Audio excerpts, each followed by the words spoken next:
வெளியில் வந்து உங்களை எப்படி பார்க்குறாங்க, 1 to 10 எங்கே கேஜ் பண்ணுறீங்க, உங்களை என்னவா பார்க்குறாங்க அப்படின்ட்டு உங்களுக்கு மார்க் போடுங்க. நான் ஒரு மார்க் ஒன்று சொன்னேன். அப்புறம் போய் பார்த்தேன், ஒரு முக்கியமான நபர் அவர். அகரம் ஆகட்டும், யாதும் ஆகட்டும், ஐ think maybe I earned this because of so many things. எல்லா கம்பெனிஸோட சிஇஓஸ் பர்த்டே எப்பவும் ஆட்டோக்குள்ள ஃப்ரீ ரைட் இருக்கு. Children's day, women's day, father's day, independence day, Abdul Kalam sir birthday, என்னோட பர்த்டே, டீச்சர்ஸ்க்கு எப்போதுமே நான் நல்லா இருந்தால் ஆஃபர் கொடுக்க முடியும். ஐபேட் ப்ரோவை லான்ச் பண்ணேன்.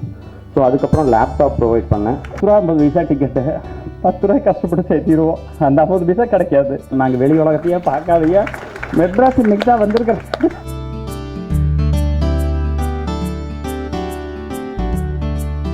பாடல்கள் வெளியிட்ட விழாவில் வந்து வழக்கமாக வந்து நம்ம ஒரு செலிப்ரிட்டி வந்து பாடல் வெளியிடுவார், இன்னொரு செலிப்ரிட்டி வாங்கிப்பாங்க.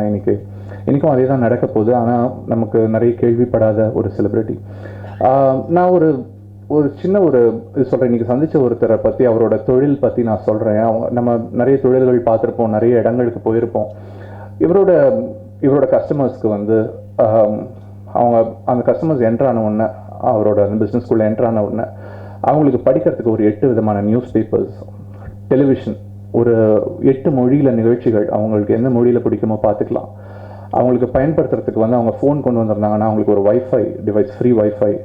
அவங்களுக்கு வந்து டிவைஸே இல்லையா, ஸ்மார்ட் ஃபோனே இல்லையா, அவரே ஒரு ஸ்மார்ட் ஃபோனும் கொடுக்குறாங்க. அந்த பிஸ்னஸ்க்கு ஸ்மார்ட் ஃபோனில் பண்ணிங்க, ஐபேட் இருக்குது, லேப்டாப் இருக்குது, உங்களுக்கு எது வேணுமோ நீங்கள் யூஸ் பண்ணிக்கலாம்னு சொல்லிட்டு. இது என்ன மாதிரியான ஒரு பிஸ்னஸாக இருக்கும்னு நினைக்கிறீங்க? Star hotel, cafe, marketing? இல்லை, இது வந்து ஒரு ஆட்டோ ஓட்டுநர். படிக்கும்போது படிப்பை தவிர இது எல்லாத்துலேயுமே கான்சன்ட்ரேட் அதிகமாக பண்ணதுனால ஆட்டோ ஓட்ட வந்தாச்சு. பாட்ஷா படம் பார்த்து ரஜினி சார் மாதிரி தான் ஆவன்னு அடம்பிடிச்சலாம் இந்த ஜாபுக்கு வரல. ஸோ இந்த ஒரே ஒரு வேலை மட்டும்தான் எனக்கு கிடச்சிது. சரிங்களா, எங்கள் அப்பா ஆட்டோ மேன் தான், என்னோட 2 பிரதர்ஸும் ஆட்டோ தான் ஓட்டிகிட்டு இருக்காங்க. ஸோ கிடைச்ச வேலையை பிடிச்ச மாதிரி எப்படி செய்யலாம், நம்மளுக்கு ஏற்ற மாதிரி மாற்றிக்கணும் அப்படின்னு ஒரு விஷயம். சரி, இந்த ஜாபுக்கு வந்தாச்சு. கஸ்டமர் என்ன எக்ஸ்பெக்ட் பண்ணுறாங்க அப்படின்னு சொல்லி ரியலைஸ் பண்ணேன். நீங்கள் நிறைய பேர் ஆட்டோவில் ட்ராவல் பண்ணியிருப்பீங்க. நீங்கள் என்ன மாதிரியான விஷயங்களை எக்ஸ்பெக்ட் பண்ணுவீங்க? ஆட்டோவில் ட்ராவல் பண்ணியிருக்கீங்களா? ஸோ சேஃப்டி, ரெஸ்பெக்ட், இந்த 2 விஷயத்தை பெருசாக எதிர்பார்த்தாங்க. ஸோ அதை மீறி வேறு ஏதாவது கொடுக்கணும் அப்படின்னு முடிவு பண்ணதுக்கப்புறம் மேக்சின்ஸ், நியூஸ் பேப்பர் இந்த மாதிரி ப்ரொவைட் பண்ணேன். ஸோ நிறைய பேர் படிக்கிறதில்ல, ஒரு 20% 25% கஸ்டமர்ஸ் மட்டும்தான் ரேட் பண்ணாங்க. ஸோ வேறு ஏதாவது கொடுக்கணும் அப்படின்னு முடிவு பண்ணதுக்கப்புறம் அவங்கெல்லாம் ஃபேஸ்புக், வாட்ஸ்அப் அந்த மாதிரி யூஸ் பண்ணிட்டு இருந்தாங்க. அவங்களுக்கு வைஃபை ப்ரொவைட் பண்ணேன். ஸோ நிறைய கஸ்டமர் ஸ்மார்ட் ஃபோன் இல்லாமல் வந்தாங்க, அவங்களுக்காக சாம்சங் கேலக்ஸி டேப் ப்ரொவைட் பண்ணேன். அதுக்கப்புறம் எலக்ட்ரிக்கல் ப்ராடக்ட்டை பொறுத்த வரைக்கும் 3 இயர்ஸ்ன்றது ரொம்பவே அவுட்டேட்டட் அப்படின்றதுனால ஐபேட் ப்ரோவை லான்ச் பண்ணேன். ஸோ அதுக்கப்புறம் லேப்டாப் ப்ரொவைட் பண்ணேன். அதுக்கப்புறம் பார்த்தீங்கன்னா சேஞ்ச் ப்ராப்ளம் நிறைய இருந்துச்சு. ஆக்சுவலாக பார்த்தீங்கன்னா அது ஐடி காரிடர் அப்படின்றதுனால எல்லாரோட சேலரியுமே பேங்க் அக்கௌண்ட்டில் தான் கிரெடிட் ஆச்சு. ஸோ எல்லாருமே 100 ருபீஸ் கொடுத்தாங்க. ஐ டோன்ட் நோ சேஞ்ச் அப்படின்னும் போது நெக்ஸ்ட் டைம் வந்து பே பண்ணுங்க அப்படின்ற மாதிரி சொல்லுவேன். நான் உங்களை முழுசாக நம்புகிறேன், நான் எந்த அளவுக்கு உங்களை நம்புறனோ நீங்கள் அந்தளவுக்கு உங்களை நம்புங்க அப்படின்னு சொல்லி அனுப்பி விட்டுருவேன். ஒரு 2 months 3 months கழிச்சு அவங்க ஆட்டோவில் வரும்போது ஈஸியாக என்னோட ஆட்டோ ஐடென்டிஃபை பண்ணிவிடுவாங்க. ஆனால் last time I pay for this money அப்படின்னு சொல்லி அவங்க கொடுக்கும்போது எப்படி ஃபீல் பண்ணீங்க அப்படின்னும் போது எல்லாருமே ஒரு 90% கஸ்டமர்ஸ் வந்து கில்ட்டி அப்படின்ற மாதிரி சொன்னாங்க. என்னோட ஃபோக்கஸில் customers not guilty, god is guilty.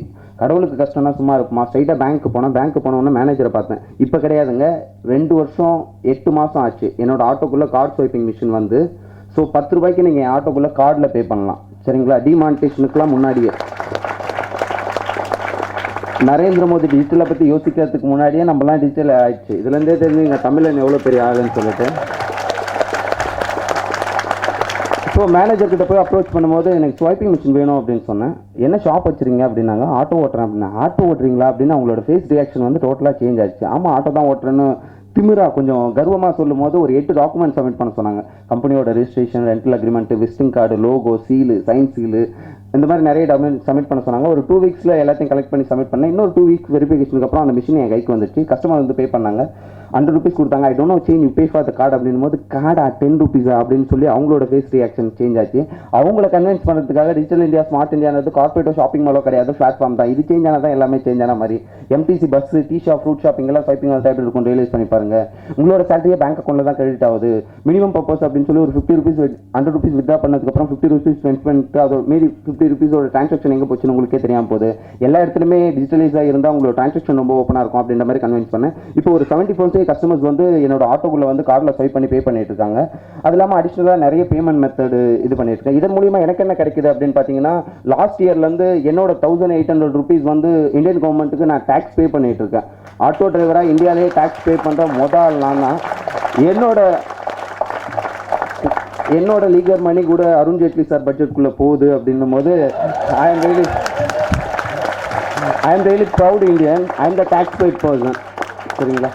So அதுக்கப்புறம் பார்த்தீங்கன்னா எம்ப்ரேஸ் டைவர்சிட்டி அப்படின்வாங்க. சினிமா துறையில் மட்டும் நம்ம பன்முகத்தன்மையை வெளிக்காட்ட வேணாம், எல்லா இடத்துலையுமே காட்ட முடியும் அப்படின்றதுக்கு ஒரு சின்னதாக ஒரு எக்ஸாம்பிள் சொல்லணும்னா, என்னோட ஆட்டோவில் ஒரு 8 லாங்குவேஜஸ் ப்ரோக்ராம் இருக்குது. ஹிந்தி, தெலுங்கு, மலையாளம், கன்னடம், பஞ்சாபி, வெஸ்டர்ன், தமிழ், போஜ்பூரி. எனக்கு தமிழை தவிர எதுவுமே தெரியாது. நான் ஏதாவது ஆந்திரா, கேரளா, கர்நாடகா, டெல்லி, பம்பை, கல்கட்டா எங்கேயாவது போகும்போது அங்கே ஏதாவது ஒரு சின்ன டீ ஷாப்பில் தமிழ் சாங் ஒன்றா என்னோட ஃபீல் எப்படி இருக்கும். ஏதாவது ஹிந்தி கஸ்டமர் ஏறினாங்கன்னா, your favourite hero Salman Khan, I play for the Salman Khan song. So அவங்க வந்து அண்ணா இன்னும் ஹிந்தி அப்படின்னு கேட்பாங்க. யா ஐ நோ ஹிந்தி, ஆப் कैसे हो, आपका सेवा अपना करना कलिया मैं ठीक हूँ, अच्छे से रखना, धन्यवाद, वापस और मिलना, मुझको भूलना मत, कुशल मंगल यात्रा, अदिति देव भव, मिलेंगे मुझे भी 1 2 3 4 5 6 7 8 9 10 दिखे ओके ओके भैया धन्यवाद थैंक यू हिंदी ओवर அப்படின்னு. ஏதாவது தெலுங்கு கஸ்டமர் ஏறினாங்கன்னா தன்யவாதாலும் மல்லி கொளுத்தும் அப்படின்னு சொல்லுவேன். ஏதாவது கன்னட கஸ்டமர் ஏறினாங்கன்னா தன்யவாதகாடு மத்தே பண்ணி அப்படின்னு சொல்லுவேன். ஏதாவது ஒரியா கஸ்டமர் ஏறினாங்கன்னா தன்யவாத் பூனி அசம்து அப்படின்னு சொல்லுவேன். ஏதாவது பெங்காலி கஸ்டமர் ஏறினாங்கன்னா தொன்னுபாத் அபார் அஸ்மின் அப்படின்னு சொல்லுவேன். ஏதாவது மராட்டி கஸ்டமர் ஏறினாங்கன்னா அட்டா மச்சி சட்டகளி அப்படின்னு சொல்லிட்டு சர்வானா சுபசந்தியா கால் அப்படின்ற மாதிரி சொல்லுவேன். ஏதாவது பஞ்சாபி கஸ்டமர் ஏறினாங்கன்னா கித்தா வதியா அப்படின்னு. இது எதனாலன்னா அவங்களை இன்ட்ராக்ட் பண்ணுறதுக்காக சொல்லக்கூடிய ஒரு சில விஷயங்கள். ஸோ அந்த மாதிரி என்னோட ஆட்டோக்குள்ளே நிறைய ஆஃபர் டேஸ் இருக்குது. Children's day, women's day, father's day, independence day, Abdul Kalam sir birthday, என்னோட பர்த்டே, டீச்சர்ஸ்க்கு எப்போதுமே நான் நல்லா இருந்தால் தாங்க ஆஃபர் கொடுக்க முடியும்.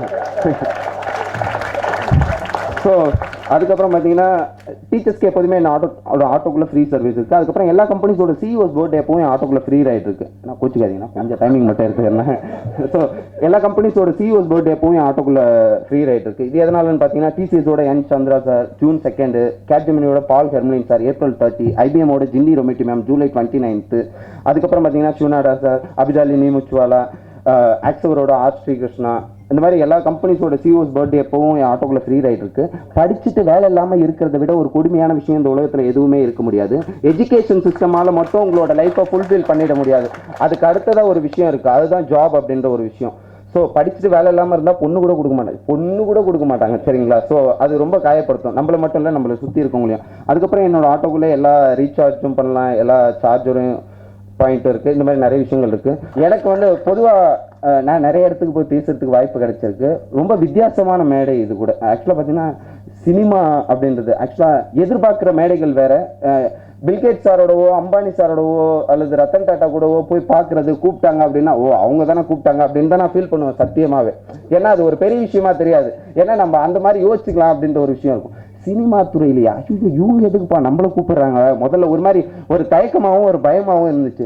அதுக்கப்புறம் இல்லைங்க இந்த ஸ்கிரிப்ட் ஒரு மாதிரி அப்படின்னாரு. அதாவது முதல்ல உங்களுக்கு பிடிச்ச வேலையை, உங்களுக்கு கிடைச்ச வேலையை உங்களுக்கு பிடிச்ச மாதிரி உங்களுக்கு பிடிச்சாதாங்க மற்றவங்களுக்கு பிடிக்குதா இல்லைன்றது அது அவங்களோட கன்சிடருக்கே விட்டுருங்க. புரியுதுங்களா? நான் செய்கிற வேலையை எனக்கே பிடிக்கலன்னா மற்றவனுக்கு எப்படி பிடிக்கும்?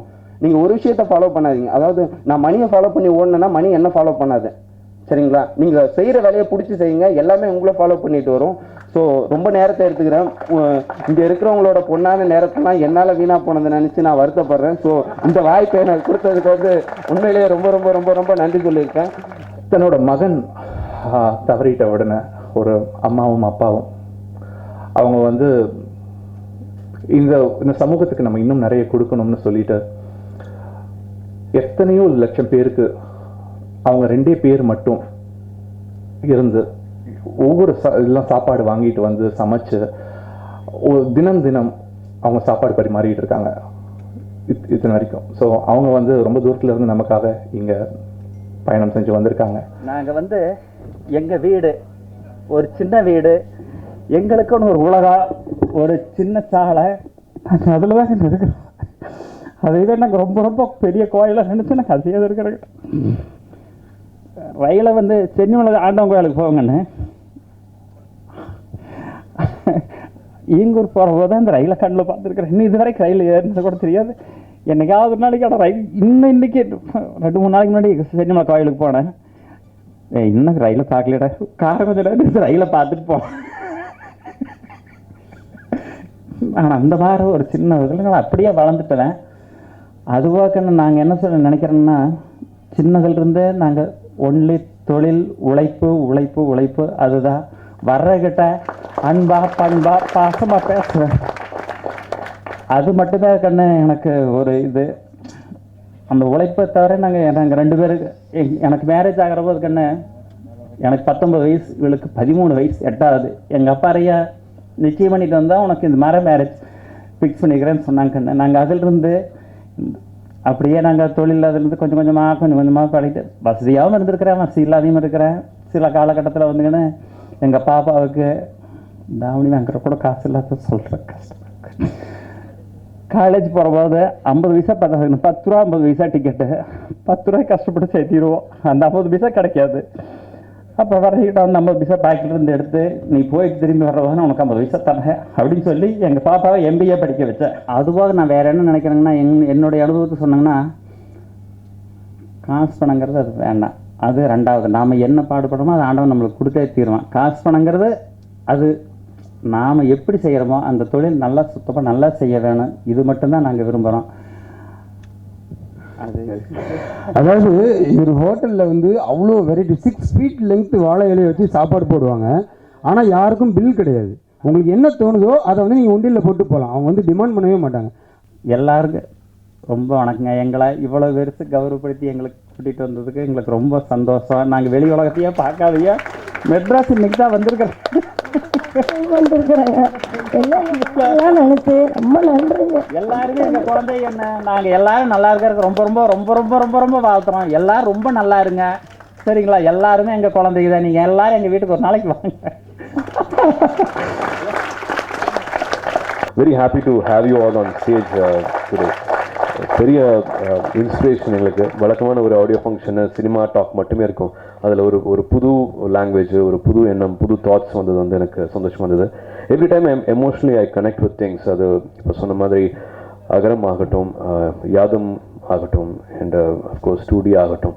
இந்த படத்துலையும் வந்து நான் என்னை நினச்சிக்கிட்டதுக்கு காரணம்னு பார்த்தா வந்து, நான் சும்மா ஒரு வெளியில் ஒருத்தரை போய் பார்த்தேன், ஒரு முக்கியமான நபர். அவர் திடீர்னு வந்து நான் I'm gonna to self evaluation மாதிரி வந்து உங்களை நான் வந்து எவாலுவேட் பண்ண போகிறேன் அப்படின்னு ஆரம்பித்தார். வெளியில் வந்து உங்களை எப்படி பார்க்குறாங்க, 1 to 10 எங்கே கேஜ் பண்ணுறீங்க, உங்களை என்னவா பார்க்குறாங்க அப்படின்ட்டு உங்களுக்கு மார்க் போடுங்க, உங்களுக்கு என்ன மார்க் வெளியில் வச்சுருக்காங்க அப்படின்னு சொன்னால் நான் ஒரு மார்க் ஒன்று சொன்னேன். ஐ திங்க் இந்த இடத்துல தான் என்னை பார்க்குறாங்கன்னு நினைக்கிறேன். எனக்கு இவ்வளோ மார்க் வெளியில் சொசைட்டியில் வந்து போட்டிருக்காங்கன்னு நினைக்கிறேன். I think maybe I earned this because of so many things. எனக்கு இந்த மார்க் போடுறாங்கன்னு நினைக்கிறேன். உங்களுக்கு நீங்கள் என்ன மார்க் போட்டுப்பீங்க அப்படின்னு கேட்டாங்க.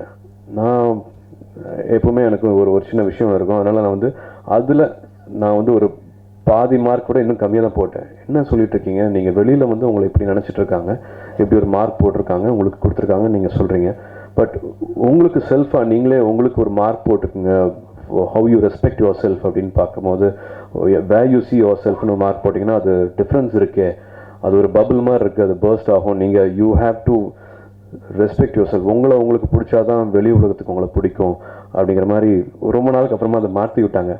அந்த விஷயங்கள்லாம் வந்து இந்த படத்தில் பார்க்கும்போது சந்தோஷமாக இருந்துச்சு. இந்த ஒரு தாட்டு தான் நிறைய பேரை கனெக்ட் பண்ணும். இது மட்டும் அல்லாது நிறைய விஷயங்கள் இருக்குது இந்த படத்தில். ஸோ இதனாலையும் எமோஷ்னலாகவும் நான் அந்த படத்தை நான் இணைச்சிக்கிட்டேன். ஒரு படம் பார்த்தோம். அந்த படத்தை பார்த்துட்டு நானும் ஒரு நண்பரும், அந்த நண்பர் வந்து சூப்பர் பாஸ் செம்மையாக இருக்குது அப்படின்னு கையை கொடுத்துட்டு போயிட்டார். அவருக்கு நல்ல பேர் கிடச்சிது இன்னொரு வரைக்கும். நான் வந்து படம் சூப்பராக இருக்குப்பா, நல்லா இருக்குது, இதை எப்படியோ விடக்கூடாதுன்னு சொல்லி அந்த படத்தை ரிலீஸ் பண்ணுறதுக்கு முயற்சி பண்ணி எல்லாத்தையும் கூப்பிட்டு கஷ்டப்பட்டு எனக்கு கெட்ட பேர் ஆயிடுச்சு. இது வந்து சினிமாவுடைய ஜாதகம் அப்படின்னு சொல்லலாம். அதுக்காக பயந்துடாதீங்க, கடுகு நான் நல்லா இருக்குன்னு சொல்லிட்டு நீங்கள் வாங்கி ரிலீஸ் பண்ணுறவனு. என்னென்னா இப்போ சினிமாவில் வந்து பொதுவாகவே வந்து நல்லா இருக்கு அப்படின்னு சொல்லி கையை கொடுத்துட்டு எல்லா விஷயத்துலையுமே அதே மாதிரி தான். ஒரு நண்பருக்கு உடம்பு சரியில்லை, ஒருத்தன் ஆப்போசிட்டில் உள்ள வச்சா ஏப்பா உனக்கு இப்படி ஒரு கஷ்டம் அப்படின்னு சொல்லி அழுதுட்டான். நான் வந்து அழுகலை, அழுகக்கூடாது என்ன அப்படின்னு சொல்லி கடைசி ஹாஸ்பிட்டல் வரைக்கும் பயங்கரமாக ஹெல்ப் பண்ணேன். எனக்கு வந்து அப்படிங்கிற ஒரு பட்டம் கிடைச்சது அந்த படத்தில் அந்த நண்பர்கிட்ட. அது ரொம்ப கஷ்டம். அந்த ஒரு வாரமாகவே எனக்கு அந்த ஒரு கஷ்டம் இருந்துக்கிட்டு இருக்கு. ஆனால் அதை மீறி மில்டன் மாதிரி ஒரு ஆளுகிட்ட அந்த விசுவாசம் இருக்குல்ல, விசுவாசம் நான் எதிர்பார்க்க மாட்டேன். ரொம்ப பேரை அறிமுகப்படுத்துவேன், ரொம்ப பேரை கஷ்டப்படுத்திருக்காங்க. நடிகர்களில் டெக்னீஷியன், பசங்கள் ஒரு எடிட்டர் அறிமுகப்படுத்தினேன். அவரே வம்சத்தில் இவர்தான் போடணும் அப்படின்னு போட்டேன். அருள்நிதி வந்து இல்லை பெரிய எடிட்டர்லாம் போடலாம் அப்படின்னா. அப்புறம் அருள்நிதிக்கிட்ட வந்து அந்த எடிட்டர் வந்து சார் இவர் ஏன் சார் நீங்கள் டேரக்டராக போட்டீங்க, அவர் வந்து சுனைனா கேரக்டரை வந்து ஹீரோயினை ஃபோக்கஸ் பண்ணுறாரு, படம் நீங்கள் இல்லை சார் சுனைனா தான் ஹீரோயின் அப்படின்னு சொல்லிட்டான் அந்த எடிட்டரு. அருள்நிதி வந்து ஃபோனை போட்டு சார் எப்படி சொல்கிறான் இவனே சார் உள்ளே கொண்டு வந்துட்டீங்க, ஏன்னா அருள் மேலே அவ்வளோ விசுவாசமாக இருப்பாப்புல. அதுக்கப்புறம் ஒரு முடிவு பண்ணி வாழ்க்கையில் நம்ம யாருமே எடிட்டராக அறிமுகமே படுத்தக்கூடாது அப்படின்னு சொல்லிட்டு அதுக்கப்புறம் 2 எடிட்டர் அறிமுகப்படுத்தினேன். அந்த 2 எடிட்டரும் அப்புறம் அவர் குத்தாங்க, முதுகில் குத்துனாங்க. திருப்பி அடுத்த படத்தில் ஒரு எடிட்டர் அறிமுகப்படுத்தலான்னு இருக்கேன். சொல்கிறேன், இந்த சினிமாக்களில் வந்து அப்படி விசுவாசம் ரொம்ப கம்மி. அதே உச்சத்துலையும் இருப்பாங்க. மில்டன் சார் வந்து நான் தான் அப்படிங்கிறது வந்து உண்மையிலே அப்படிலாம் ஒன்றும் கிடையாது. அவருடைய உழைப்பு மட்டும்தான் இன்றைக்கி இந்த இடத்துல வந்து நிற்கிறது. இந்த கதையை சொன்னார் உண்மையில் ரொம்ப நல்லா இருக்குங்க பண்ணலாம் அப்படின்னா. இதுக்கு வந்து ஹீரோ யார் அப்படிங்கும்போது ஃபஸ்ட்டு வந்து டி ராஜேந்தர் சார் அப்படின்னாரு. நான் எதுவுமே சொல்ல முடியாது, ஏன்னா நம்ம படம் பண்ணிக்கிட்டு இருந்தேன். ஓகே சூப்பர் ட்ரை பண்ணுங்க அப்படின்ட்டு விட்டுட்டேன். ஏன் அப்படின்னாரு, இல்லைங்க நல்லாயிருக்கும் சூப்பராக இருக்கும் பண்ணுங்க கேட்டு விட்டேன். அப்புறம் திருப்பி வந்து இல்லைடா சரியா வரல, ராஜகுமாரன் சார் தான் ஹீரோ அப்படின்னாரு. அதுக்கு டிஆர் சாரே பெற்று தயவுசெய்து அங்கே போயிடுங்க, வரலாம் வச்சு ரிஸ்க் எடுக்காதீங்க அப்படின்னு சொல்லிட்டேன். ஆனால் உண்மையில் படம் முடிஞ்சு ஒரு 2-3 சீன் முடிஞ்சில்ல, 2-3 சீன் எடுத்து போட்டு காமிச்சார். ஓகேவா இருக்காருங்க, கொஞ்சம் தேர்வாரான்னு தெரில பார்த்துக்குங்க அப்படின்னு சொன்னேன். அப்புறம் ஒரு 40% முடிச்சு படத்தை போட்டு காமிச்சார். பரவாயில்லைங்க அப்படின்னு. அப்புறம் ஒரு 90% முடிச்சுட்டு படத்தை போட்டு காமிச்சார். ஓகேங்க சூப்பராக இருக்குது அப்படின்னு. அப்புறம் 100%ல 200 கிட்டத்தட்ட இந்த படத்தை நான் எதுக்கு சொல்ல வரேன்னா ஒரு 4-5 தடவை அந்த படத்தை நான் பார்த்துட்டேன். உண்மையிலேயே ராஜகுமாரன் சார் இந்த கதைக்கு அவர் மட்டும்தான் நடிக்கவே முடியும், வேறு யாருமே நடிச்சிருக்கவே முடியாது. அவ்வளவு அழகாக அந்த கேரக்டரை அவ்வளோ சூப்பராக பண்ணியிருக்காரு.